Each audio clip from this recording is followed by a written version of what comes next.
Hello viewers, welcome back to my channel. আসসালামু আলাইকুম। কেমন আছেন সবাই? আমরা আপনাদের দোয়ায় এবং আল্লাহর অশেষ রহমতে অনেক ভালো আছি। আজকে আপনাদের মাঝে নিয়ে আসলাম পবিত্র মাহে রমজান উপলক্ষে একটি রেসিপি, চিকেন চমুচা।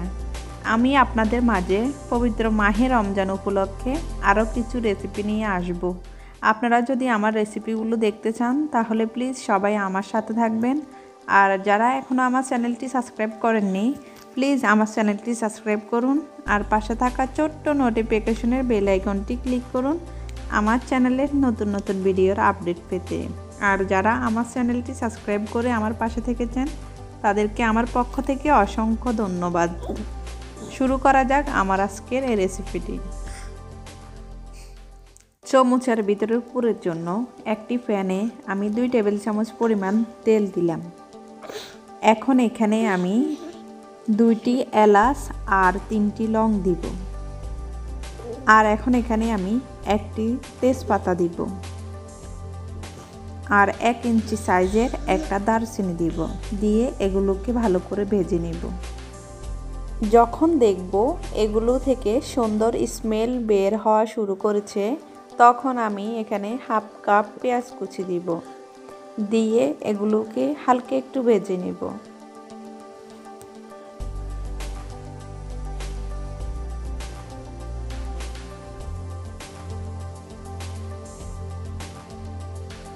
এখন এখানে আমি 1 টেবিল চামচ পরিমাণে আদা রসুন পেস্ট দিলাম। দিয়ে এগুলোকেও একটু ভেজে নেব। এখন এখানে আমি 2-3 টেবিল চামচ পরিমাণে পানি দিব গুঁড়া মশলাগুলো দেওয়ার জন্য, না হলে মশলাগুলো পুড়ে যাবে। এখানে আমি 1/4 চা চামচ হলুদ গুঁড়ো আর হাফ চামচ জিরা গুঁড়ো দিলাম। মশলাগুলো কষানোর পরে যখন তেলগুলো এরকম উঠে আসবে, তখন এখানে আমি যে 1 কাপ কিমা রেখেছি কিমাগুলো দিয়ে দিব। এখন এখানে আমি সামান্য একটু গোলমরিচের গুঁড়ো দিব আর 3-4টা কাঁচামরিচ কুচি করে রেখেছি, কাঁচামরিচ কুচিগুলো দিয়ে দিব।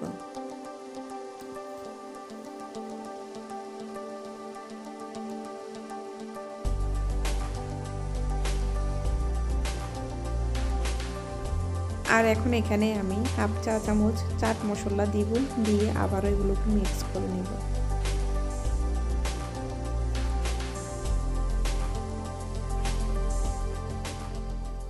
এখন কিছু ধনিয়া পাতা কুচি দিয়ে আমি এগুলোকে নামিয়ে ফেলব। কিমাগুলো ঠান্ডা করে আমি চমুচাগুলো বানিয়ে নেব। চমুচাগুলো বানানোর জন্য আমি এখানে চমুচা শিট নিলাম। চমুচা শিটগুলো আমি কিভাবে ঘরে খুব সহজে বানিয়ে নিলাম আমার চ্যানেলে একটা রেসিপি দেওয়া আছে, প্লিজ আপনারা দেখে নেবেন।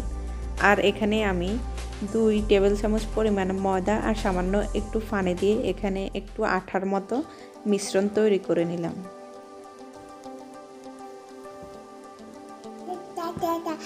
এখন আমি এগুলোকে পানের খিলির মতো করে ভিতরে পুরটা দিয়ে আবারও একটু আঠা লাগিয়ে এভাবে ভাঁজ করে নিব।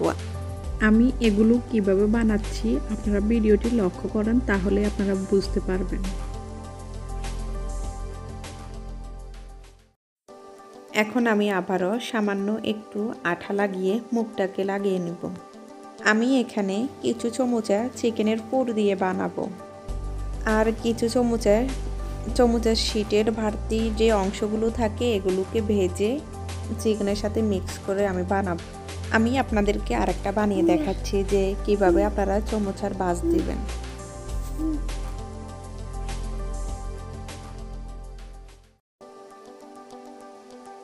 আপনারা আমার ভিডিওটি লক্ষ্য করেন, তাহলে আপনারা খুব সহজে বুঝতে পারবেন যে আমি কিভাবে চমচাগুলো বানিয়ে নিচ্ছি।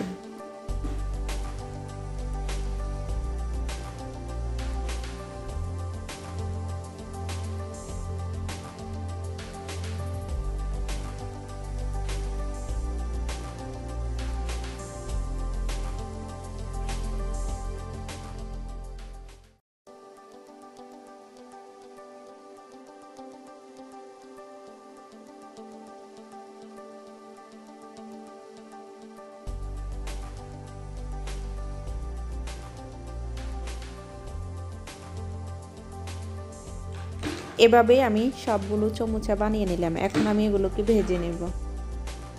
ভাজার জন্য আমি একটি প্যানে পর্যাপ্ত পরিমাণে তেল গরম করতে দিলাম। এখন এখানে আমি চমচাগুলো দিয়ে দেব।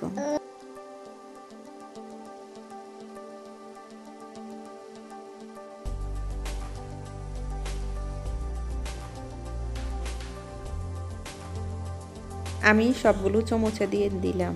এখন আমি চুলার আঁচটা লোতে রেখে চমচাগুলো ভেজে নেব। এভাবে আমি উল্টিয়ে পাল্টিয়ে চমচাগুলোকে ভেজে নেব। আমার চমচাগুলো ভাজা হয়ে গেছে। এখন এগুলোকে আমি নামিয়ে ফেলব। এগুলো কতটা ক্রিস্পি হয়েছে আমি একটা আপনাদেরকে ভেঙে দেখাচ্ছি। তৈরি করে ফেললাম ভীষণ মজাদার চিকেন চমচার রেসিপি। চিকেন চমচাগুলো ভাজার আগে আপনারা ডিপ ফ্রিজে রেখে মাস জুড়ে সংরক্ষণ করে খেতে পারবেন। আশা করি আমার আজকের রেসিপিটি আপনাদের কাছে ভালো লেগেছে। যদি ভালো লেগে থাকে তাহলে আমার চ্যানেলটির সাথে থাকবেন, আমি যেন আপনাদের মাঝে নিত্য নতুন রেসিপি নিয়ে আসতে পারি। আর সবাই আমার চ্যানেলটিকে লাইক, কমেন্ট, শেয়ার এবং সাবস্ক্রাইব করতে ভুলবেন না। আল্লাহ হাফেজ, ভালো থাকবেন সবাই।